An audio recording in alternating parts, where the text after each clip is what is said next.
우리 집에 손님, 특별히 귀한 손님이 오면 정말 정성을 다해서 대접하는 것이 맞겠죠. 뭐라도 좀 더 좋은 것이 있는가 찾기도 하고, 손님이 조금 더 편안하게 계시기 위해서 여러 가지 생각들을 해서 분주하게 움직일 거라고 생각합니다. 왜 그러냐면 특별히 우리 한국 정서에서는 손님을 대접하는 거 너무너무 중요한 것 같아요. 오늘 이 이야기는 저희가 잘 알고 있는 이야기인 것 같아요. 성경에 자주 등장하는 자매가 있습니다. 마르다와 마리아. 이 마르다와 마리아는 이 나사로의 자매였어요. 그러니까 성경에서 되게 중요한 역할을 하고 있는 것 같아요. 나사로의 부활을 통해서 이 마르다와 마리아의 신앙의 고백들이 드러나기도 하고, 저희들에게 상당히 중요한 역할을 하는 두 여인의 오늘 본문에 나오고 있어요. 여러분 어떻게 생각하십니까? 누가 더 맞죠? 우리 마음속에는 누가 더 손님을 대접을 잘하는 것처럼 보이세요? 전 개인적으로 마르다가 그런 것 같아요. 손님이 오면 우리는 우리의 문화, 그러니까 지금 우리의 문화도 그렇지만 사실은 이 당시에 있던 유대인의 문화도 마찬가지였던 것 같아요. 당연히 손님을 위해서, 이게 정말 죄송합니다. 이 현대에서 이런 말을 하기는 좀 그렇지만, 여자가 여인이 당연히 손님을 대접하기 위해서 여러 가지 일을 해야 되는 것들이 이 당시에도 그렇고 한국의 문화에서도 그랬었던 것 같아요. 요즘은 뭐 남자 여자와의 차별은 없겠지만, 근데 지금 이 대상이 이 두 여인을 비교하고 있었다면 당연히 손님을 위해서 여러 가지 분주하게 움직이는 일들이 당연하고, 그것이 사랑의 표현이고 존경의 표현이라고 우리는 생각할 수 있습니다. 근데 오늘 본문의 결론은 그렇지 않아요. 오늘 본문의 결론은 예수님께서 뭐라고 얘기하시냐면 42절에 이렇게 얘기해요. 마리아는 이 좋은 편을 택하였으니 빼앗기지 아니하리라. 그러니까 마리아가 한 행동이 옳았다라는 결론을 내려주고 있거든요. 오히려 마리아를 칭찬하는 것처럼 우리는 볼 수가 있어요. 자, 그러면 이걸 어떻게 우리가 해석해야 될 것인가? 그러면은 여러분, 이걸 그냥 우리 상황으로 그냥 딱 하면, 적용한다면 여러분은 봉사하고 교회에 어떤 열심을 부리는 거에 집중해야 됩니까? 아니면 예수님 옆에서 말씀을 듣는 거를 집중해야 됩니까? 이런 식의 질문을 던져버리게 된다면 우리는 뭐라고 대답할 수밖에 없죠? 말씀을 듣는 것이 중요하구나. 예수님의 말씀을 듣는 것이 최우선적인 거구나라고 우리는 결론을 쉽게 내버리는 것 같아요. 근데 저는 그런 것 같지는 않습니다. 무슨 말이냐면 말씀을 듣고 말씀을 배우는 것이 중요해요. 우선순위에 있어서 저에게 질문한다면, 목사로서 여러분들이 말씀을 듣고 그 말씀을 통해서 우리의 영혼이 소생되고 여러분에게 그 은혜 안으로 들어가서 하나님이 기뻐하시는 일을 하는 원인이고 원천이기 때문에 여러분이 말씀을 듣는 일들, 말씀을 공부하고 하는 일들에 정말 열심을 내셨으면 좋겠어요. 그럼에도 불구하고 적어도 오늘 본문에서는 그 이야기가 중심이 아니고 그런 결론을 내리시면 될 것 같지가 않아요. 그러니까 왜 그러냐면 오늘 본문을 좀 보셨으면 좋겠어요. 본문의 시작은 이렇게 얘기해요. 그들이 길 갈 때 예수께서 한 마을에 들어가심에 마르다는 이름하는 한 여자가 자기 집으로 영접하였더라. 그러니까 영접하고 초대한 사람이 누구라고 얘기하죠? 마르다라고 얘기해요. 자, 그런데 오늘 이 본문은 지금 예수님께서 지금 이 본문으로만 이해하면 안 되는 것이, 저희가 이 전의 본문, 지난주 설교를 통해서 어떤 이야기를 하고 있었는지 여러분 기억나세요? 율법 교사가 예수님을 찾아와서 질문해요. 어떻게 해야 영생을 얻겠습니까? 라는 질문을 해요. 그러면서 예수님께서 그러면 네가 생각하기에 율법은 어떻게 이야기하느냐라고 얘기를 했었을 때 두 가지로 설명을 했어요. 주 너희 하나님을 사랑하고 내 이웃을 사랑하라는 아주 상식적인 관계와 수평적인 관계를 얘기하고 있어요. 그럴 때 이 율법 교사가 뭐라고 질문하죠? 그럼 내 이웃은 누구입니까? 라고 했을 때 예수님께서 선한 사마리아인의 비유를 드셨어요. 그러니까 선한 사마리아의 비유는 제가 지난주에 말씀드렸던 것처럼 내가 선한 사마리아인처럼 그런 선한 행동을 하자로 결론을 내리면 안 된다는 얘기를 했었어요. 그러니까 오늘도 마찬가지예요. 우리가 마리아처럼 예수님 옆에 있어서 예수님의 말씀을 듣는 일들이 최고다. 우리가 그렇게 하자로만 결론을 내리면 안 된다는 거예요. 저는 오늘 이 말씀을 오늘 본문은 선한 사마리아의 비유와 유사한 관점에서 좀 살펴봐야 된다고 생각합니다. 그것이 뭐냐 하면 지금 이 마르다가 갖고 있었던 생각과 사고를 좀 보셨으면 좋겠어요. 그러니까 마르다는 자신이 예수님을 초대했어요. 그리고 호스트처럼 지금 하고 있는 거죠. 근데 그 일들에서 마르다의 상황을 성경은 어떻게 얘기하냐면 이렇게 얘기하고 있어요. 40절을 보면 이렇게 해요. 마르다는 준비하는 일이 많아 마음이 어땠다고요? 분주한지라고 얘기하고 있어요. 마음이 바쁜 거예요. 일이 많으니까 이것도 해야 되고 저것도 해야 되고 하는 거죠. 그리고 나서 마르다가 생각하고 있는 그 생각을 성경이 마르다의 입을 통해서 얘기하고 있는 거예요. 그 다음에 얘기하는 것이 예수께 나가 이르되 주여 내 동생이 나 혼자 일하게 두는 것을 생각하지 아니하시니까 그를 명령하사 나를 도와주라 하소서. 지금 뭘 얘기하고 있는 거죠? 어떻게 보면 마르다가 당연하게 생각하는 얘기예요. 뭐가 답답한 거죠? 마리아가 저기서 예수님하고 얘기하는 자체가 마음에 안 드는 거예요. 왜요? 마리아는 뭘 해야 되는 거죠? 나를 도와서 열심을 내어서 준비해야 된다는 거죠. 그건 마르다에게는 정당한 일이에요. 아니 내가 예수님을 초대해 왔는데 동생인 마리아가 나를 도와서 일하는 것을 정당해요. 근데 왜 우리가 생각해야 되는 건 왜 마르다는 이렇게 생각할 수밖에 없었을까요? 여러분 왜 마르다는 이렇게 생각할 수밖에 없었을까요? 그것은 마르다가 생각하고 있는 생각의 틀이 그렇기 때문에 그래요. 자, 선한 사마리아인의 비유에서 그 비유의 문제점이 뭐였죠? 왜 예수님께서 내 이웃이 누구입니까? 어떻게 보면은 그 율법 교사는 자신이 얘기하고 있었어요. 나는 이 율법을 알고 있고 율법을 잘 지키고 있었습니다. 그러면 내 이웃은 누구입니까? 라는 그 질문 속에 그 선한 그 율법 교사는 그 질문의 답을 알고 있었을까요? 모르고 있었을까요? 알고 있었어요. 그 답은 뭐죠? 하나님을 사랑하는 자가 내 이웃입니다라는 거였어요. 그렇죠? 자기가 율법을 순종하고 율법을 지켰던 것처럼 율법을 지키는 자가 하나님을 사랑하는 자이다고 생각하고 있었어요. 그 율법 교사에게는 확실한 생각의 체계가 있었다는 거죠. 근데 그것을 예수님께서 뒤엎어버리세요. 선한 사마리아 사건을 통해서. 율법 교사가 생각했던 하나님을 사랑하는 자는 누구였죠? 제사장이었어요. 레위 지파 사람이었어요. 율법 교사가 자기의 이웃이 아니라고 생각했던 사람은 누구일까요? 사마리아 사람이었단 말이에요. 근데 예수님의 비유는 완전히 달라져요.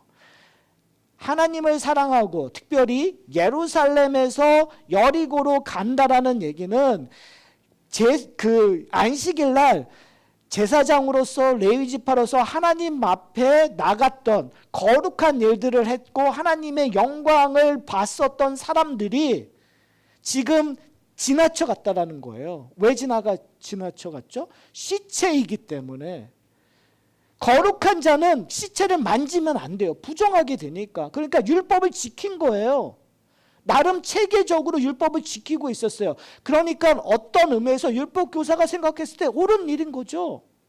근데 예수님께서는 선한 사마리아인의 행동을 통해서 결국은 율법 교사에게 답을 받아내요. 어떤 답이죠? 네가 생각하기에 참 이웃은 누구이니까? 사랑을 베푼 자입니다. 사마리아인이라고 얘기하지 않아요. 사랑을 베푼 자입니다. 사랑하는 성도 여러분, 오늘 본문에서 우리가 기억해야 될 것, 일단은 이 사건이 의도하지 않고 있는 것들이 무엇인가를 좀 기억하셨으면 좋겠어요. 이 사건을 통해서 성경이 우리에게 의도하지 않는 일들은 봉사하지 말라는 뜻이 아니에요. 우리가 이런 말씀을 들으면 봉사보다는 말씀을 듣는 일이 중요하구나. 그러니까 봉사는 하지 않아도 돼. 이런 식의 결론을 내리면 안 되는 거죠. 그러니까 우리가 자꾸 봉사는 좋은 것인가 나쁜 것인가, 일을 하느냐 마느냐라는 논쟁을 하라고 이 사건을 우리에게 이야기하고 있는 것이 아니라는 거죠. 예수님의 답변은 어떤 의미에서 효율성을 얘기하는 것이 아니에요. 그러니까 뭐와 뭐가 어떤 것이 더 좋냐 나쁘냐, 어떤 것이 더 효율적이냐, 신앙생활 할 때 무엇이 더 우리가 추구해야 되는 거냐라는 것들을 이야기하고 있는 것이 아니라는 거죠. 결국은 지금 마르다의 마음속에서 지금 무엇이 중심되고 있었다느냐는 것들을 우리가 봐야 된다는 거죠. 마르다의 중심은 누가 있었던 거예요? 예수님을 영접하고 예수님을 대접하지만 그녀의 중심에는 자신이 있었다라는 거예요. 자신의 생각에 지금 마리아는 딴짓을 하고 있다라는 거예요. 그렇다면 지금 이 마르다는, 우리가 이 말씀을 통해서 마르다는 어떠한 일들을 했어야 될까요? 이 마르다의 일들을 통해서 우리가 조금 봐야 될 것은 뭐냐면, 마르다가 이제 예수님께서 이렇게 했으니까 그러면 마르다가 예수님의 말씀을 듣는 일들을 해야 되겠다라고 우리는 결론을 내릴 수 없는 것이, 요한복음 12장을 보면은요, 요한복음 12장 3절에 이렇게 기록되어 있어요. 2절에요. 그러니까 이제 6월절 엿새 전에 예수님께서 예루살렘을 가시다가 나사로의 집에 들리세요. 그런데 요한복음 12장 전에 11장에 어떤 일이 일어나는지 여러분 아세요? 예수님께서 죽은 나사로를 살리시는 사건들이 일어나요. 그런데 그때 그 사건이 다음에, 그러니까 어떻게 보면 마르다에게는 그녀의 인생이 한번 뒤집어지는 사건이죠. 가장 사랑스러운 죽었던 오라비를 살리셨으니까 정말 하나님의 은혜를 경험했던 거죠. 그럼 우리의 생각에는 예수님께서 지금 오늘 이 누가복음 10장의 이 사건에서 마리아의 손을 들어줬으니까 인생이 바뀌면 마르다는 변해야 되겠죠.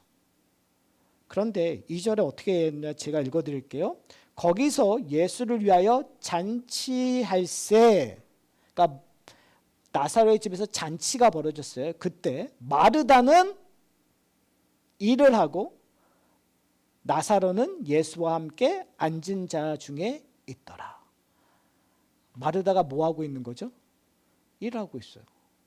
아니, 예수님으로부터 가르침을 받았고 예수님을 통해서 놀라운 기적을 경험했다면 마르다 역시 나사로와 함께 예수님 옆에서 예수님의 말을 경청하는 것이 맞지 않을까요?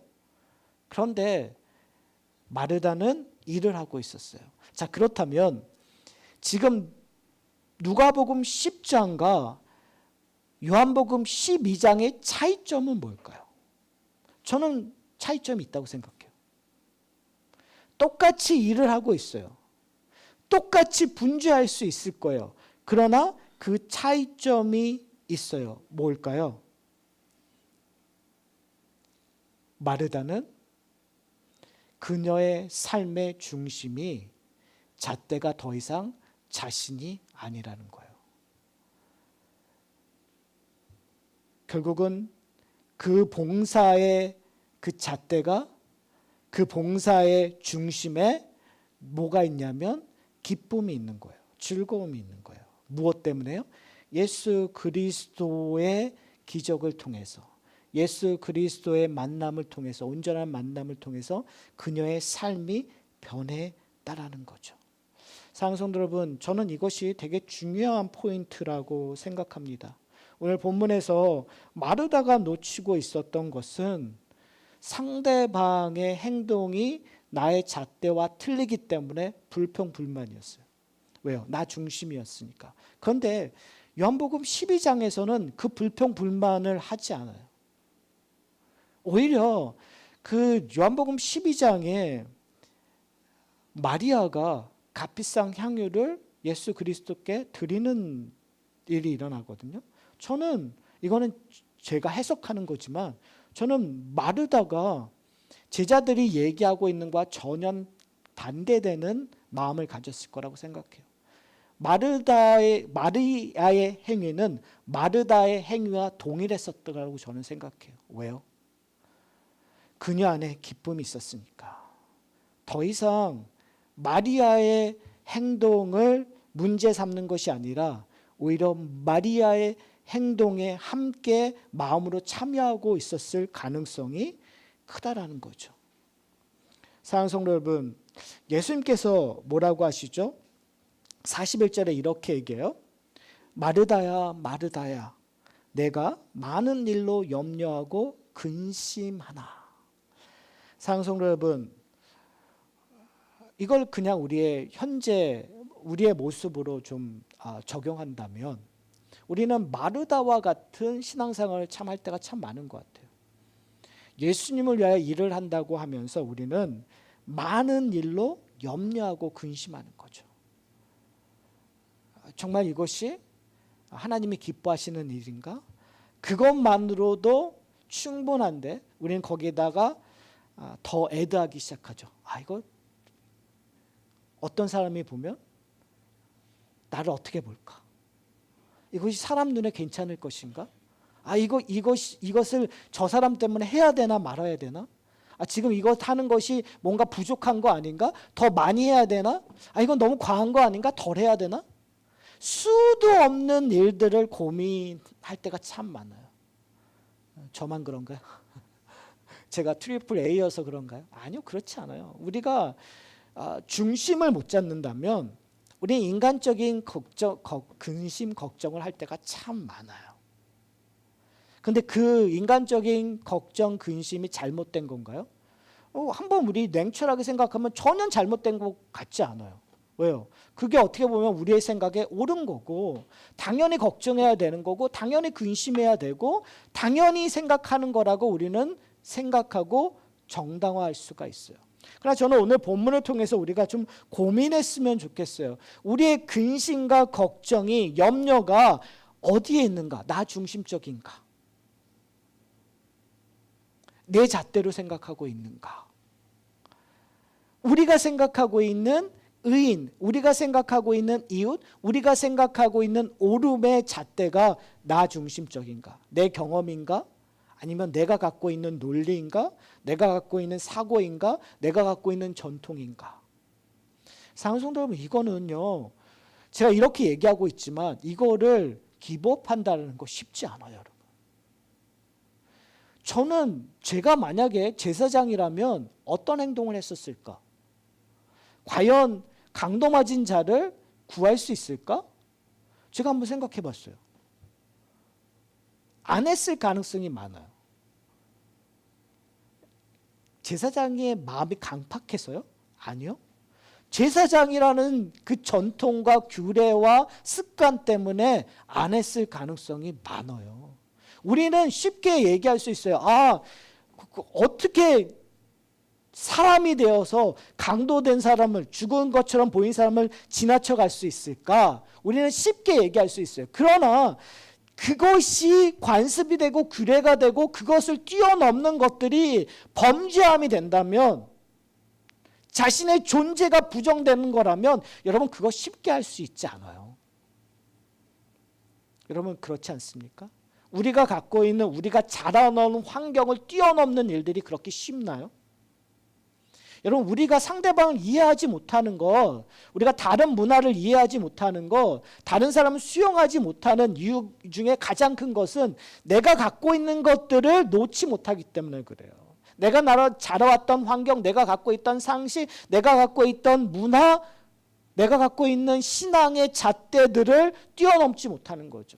한국 교회에 그런 것들이 의외로 너무나 간단한, 너무나 아주 심플한 데서 나타나요. 여러분, 저희 교회에서 이런 문제가 안 되겠지만 사실은요, 한국 교회, 특별히 한국에 있는 교회 대부분의 교회들은 술과 담배 하는 것들을 죄악시 여깁니다.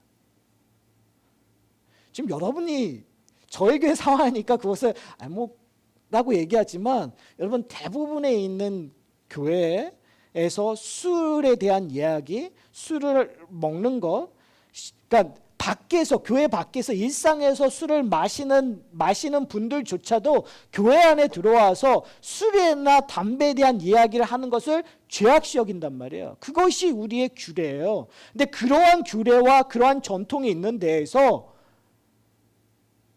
내가 술을 이야기하고 이런 것들은 쉽지 않은 일들이란 말이에요. 제가 아주 간단한 얘기를 했었어요. 그러나 되게 복잡하고 어려운 일들이 많단 말이에요. 그런데 그것들을 뛰어넘는다라는 것, 그렇게 쉽지 않은 일들이에요. 그러니까 우리는 걱정, 근심할 수밖에 없어요. 우리가 갖고 있는 것들을 내려놓을 수 없어요. 이것이 쉬우니까 우리가 금방 이게 당장 우리가 바꾸자, 지가 이런 이야기를 하고자 하는 것이 아니라 이게 어렵다라는 얘기예요. 우리는 근심할 수밖에 없고, 그리고 염려할 수밖에 없고, 우리는 우리 것들을 지킬 수밖에 없는 존재라는 거죠. 마르다와 같은 존재예요, 여러분. 그런데 예수님께서 뭐라고 얘기하냐면 42절 이렇게 얘기해요. 몇 가지만 하든지 혹은 한 가지만이라도 족하니. 지금 예수님께서 얘기하고자 하는 포인트는 뭘까요? 너희가 너무 근심을 많이 하고, 그런데 결과론적으로 얘기하면 너희가 한 가지만이라도 잡으라는 거예요. 여러분, 한 가지만을 잡으라고 얘기하면 여러분 뭘 잡으셔야 될까요? 여러분에게 인생에서 여러분에게 초이스가 많아요. 그럼 여러분 보통 뭘 선택하죠? 여러분에게 불필요한 걸 선택하시나요? 여러분 예를 들어서 여러분 10불짜리 하나가 있어요. 여러분 100불짜리가 하나가 있어요.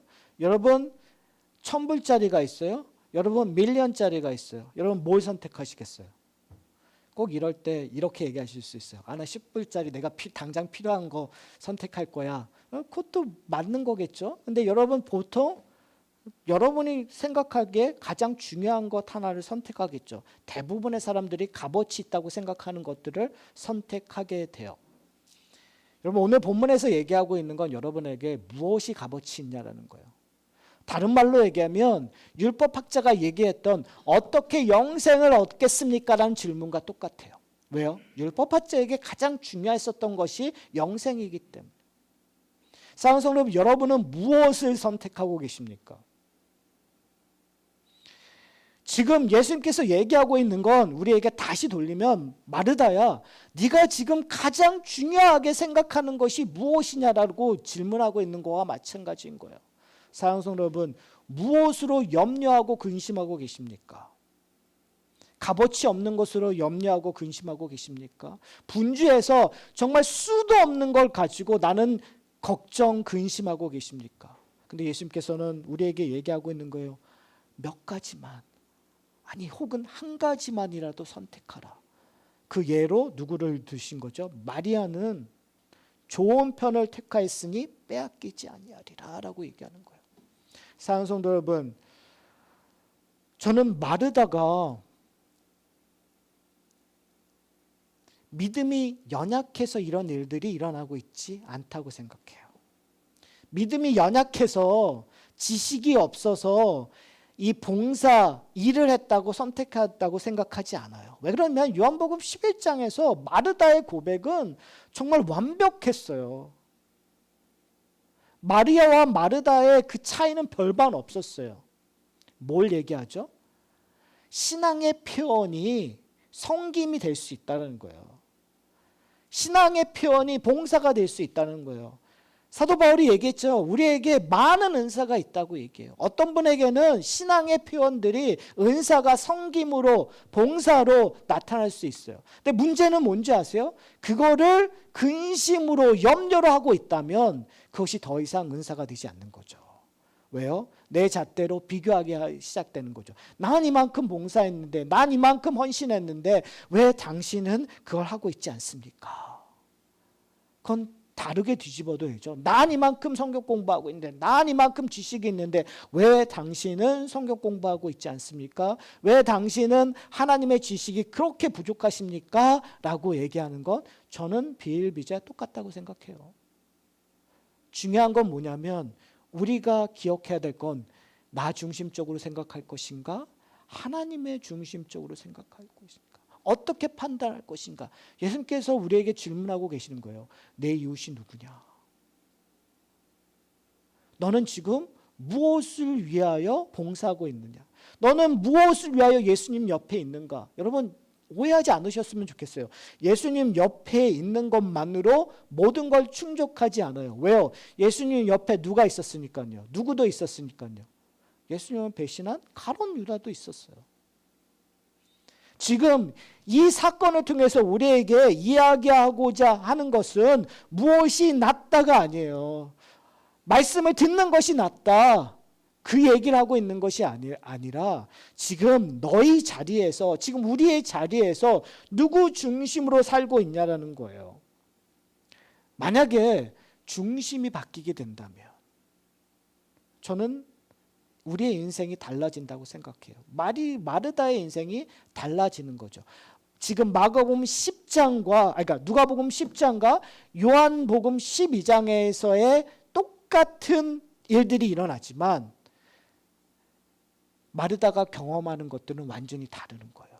누가복음 10장에서는 불평과 그리고 질투가 나타나는 거죠. 그러나 요한복음 10장에서는 감사와 기쁨이 드러나고 있어요. 사랑하는 성도 여러분, 과연 우리는 어떠한 삶을 살기를 원하십니까?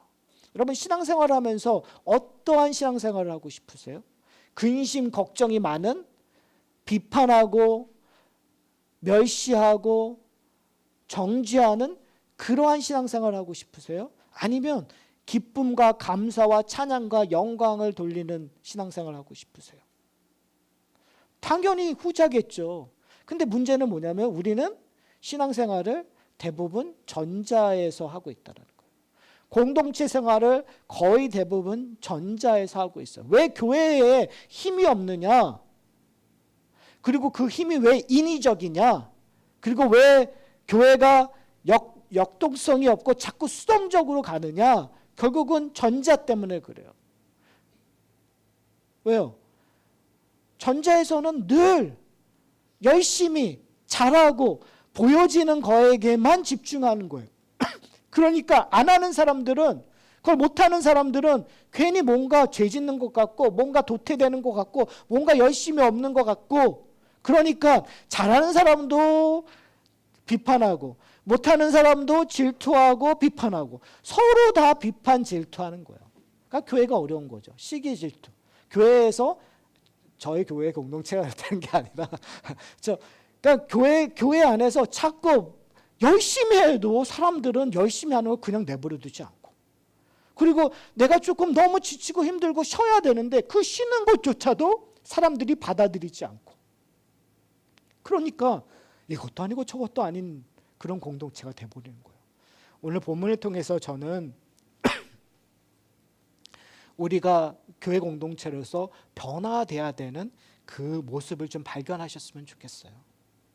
마르다가 변화된 것처럼 자기의 생각으로, 자기의 논리로, 자기의 잣대로 사람을 판단하는 것이 아니라 우리의 중심에 누가 있는 거예요? 예수 그리스도가 있는 거예요. 근데 예수 그리스도가 있는다는 자체, 우리 다 예수 그리스도가 있잖아요. 없는 사람이 어디 있어요? 나 예수 그리스도와 함께 있다고 얘기하고 있잖아요. 근데 중요한 건 뭐냐면 예수 그리스도로 도대체 얻어지는 게 뭐냐라는 질문을 드리고 싶어요. 여러분에게 예수 그리스도가 있어서 얻어지는 것이 뭘까요? 여러분 속에 감사가 있으세요? 여러분 속에 기쁨이 있으세요? 여러분 속에서 행복함이 있으세요? 예수 그리스도 때문에? 그러니까 그걸 나누는 것이 공동체예요. 마르다는 나눴어요. 그러니까 마르다에게 있어서 너무 감사한 게 저는 요한복음 12장 2절이 그렇게 거기에 마르다가 일을 하고 있다라는 그 짧은 그 문장이 저한테는 너무너무 감사해요. 왜요? 여러분 사람이 쉽게 변하나요? 쉽게 안 변해요. 우리의 본성은. 그런데 우리 행동들은 쉽게 안 변하는데 거기에 존재가 변함으로 말미암아 결론이 틀려지고 있는 거예요.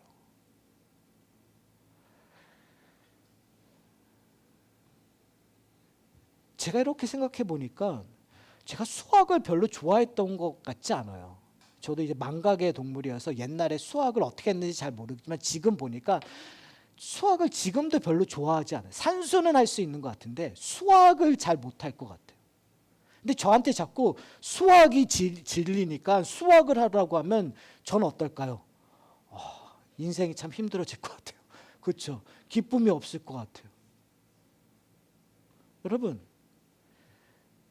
어떤 분에게는 우리가 그 신앙의 어떠한 영역에서 그것이 너무너무 부담되는 분들이 있어요. 그런 분들에게 당신 그거를 임프루브 하십시오라고 도전을 할 수 있지만 그것이 안 된다고 정죄하는 것들은 우리로 하여금 정말 많은 풍성한 것들을 놓치게 하는 부분들이 있는 것 같아요.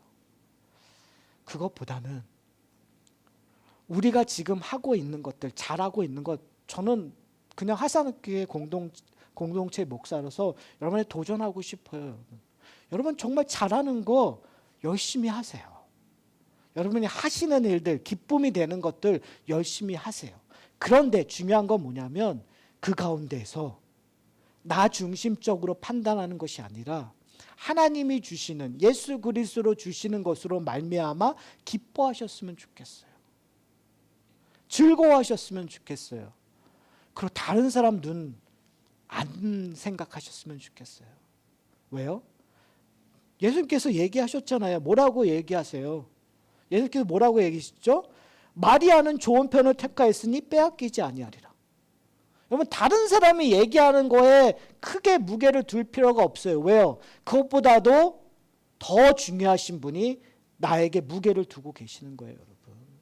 다른 사람이 여러분에게 질책하고 비판을 해도 여러분 그냥 한 귀로 듣고 한 귀로 넘어가세요. 왜요? 아버지께서 기뻐하시니까. 나의 구주이신 예수 그리스도가 기뻐하시는 거예요. 여러분. 여러분이 그냥 의자 나르는 것이 기쁘면 그걸로 모든 인업. 왜요? 하나님이 기뻐하시니까. 여러분이 말씀 배우는 거에 기뻐서 정말 그 일들을 최선을 하고 열심히 나오시고 그걸 듣는 그걸로 기뻐하는 거예요. 다른 사람이 뭐라고 하든. 왜요?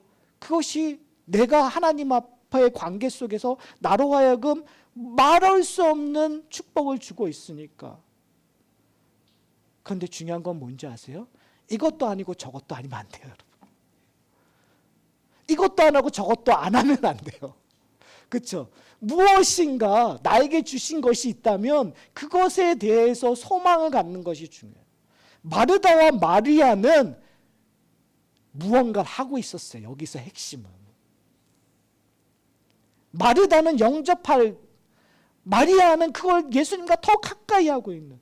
중요한 건 뭐냐면 그러한 것들이 우리 가운데 일어나기를 소원합니다. 우리 가운데서 참된 기쁨이, 저는 오늘 이 말씀을 통해서 우리가 다시 한번 기억해야 될 것이 있었어요. 그건 뭐냐면 우리의 신앙의 여정이 있다라는 거예요. 지금 이 시점에서의 마르다의 삶의 지점이 있었는데 마르다는 여기서 끝나지 않았다라는 거예요. 요한복음 12장의 사건들이 그 지점에서 마르다는 성장하고 있었다라는 거예요. 마르다는 또 다른 진리를 경험했다라는 거죠. 근데 그것이 성경에서는 구체적으로 설명하고 있지 않지만 우리가 유추할 수 있는 것들이 있어요. 부활하신 예수님을 만났을 때 또 다른 경험들을 하겠죠. 성령이 임했었을 때 또 다른 경험들을 하겠죠.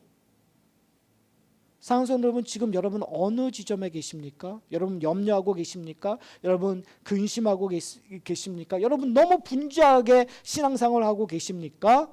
여러분 괜찮으세요. 왜요? 지금 시점이니까. 근데 중요한 건 뭐냐면 거기에 머물면 안 되겠죠. 이제 우리는 마르다가 경험한 것처럼 내 중심이 아니라 예수 그리스도가 중심이 되고 예수 그리스도가 기뻐하시는 것이 무엇인지, 예수 그리스도로 말미암아 내 안에 새로운 기쁨이, 새로운 즐거움이, 새로운 감사가, 찬양이, 능력이, 그래서 내가 점점 낮아지고 이웃을 사랑하고 하나님을 사랑하는 일들로 변화되는 삶들이 우리에게 놓여 있다라는 것들을 기억하셨으면 좋겠어요. 그 놓여 놓은 일들에 참여하는 저와 여러분이 되시기를 소원합니다.